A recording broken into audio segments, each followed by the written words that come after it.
kabayan, may hapon kabayan. So update ko kayo sa ampalaya natin, ampalaya ko na tinatanim. Ayan, oh. Meron siya mga bunga pa, pero mga maliit.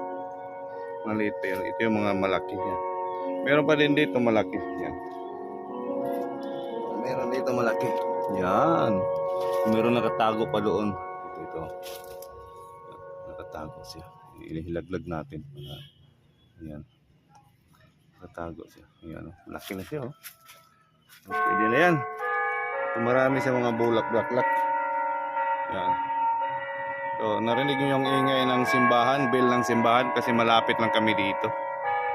Yan ang bunga yan. Yan, may bunga maliit. Yan. Yan, bunga maliit. Marami dito mga maliit pa. Yan. So, meron dito sa baba, pinakababa. Yan, mga bulaklak yun. No? Yan. So, magdidilig tayo mga kabayan. Yan, tara, samahan nyo ako magdilig. Set up muna natin itong ating video para set up muna natin. Kita ba ako? Parang hindi yata kita ko. So, urong natin ng konti.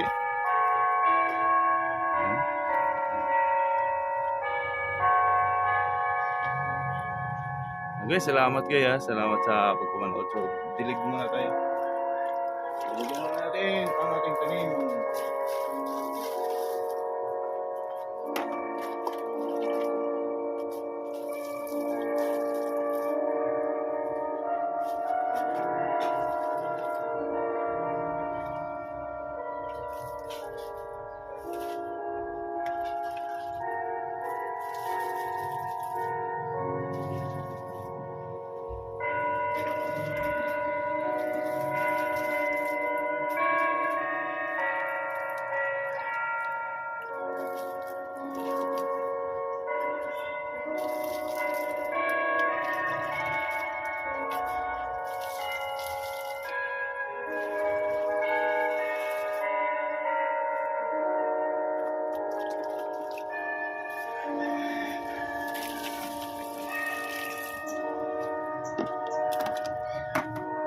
So maganda lang tingnan kabayan, no? Marami kang makikita, marami kang mga halaman. Yan po yan, no? Yan, mga tanim. So didiligan ko pa yan mga tanim dyan, mga tanim. Yan. Ito yung guava. Ang guava mahaba na siya. Gratis. Ang guava. So hanggang dito na lang siguro kabayan, no? Thank you for watching. Bye-bye.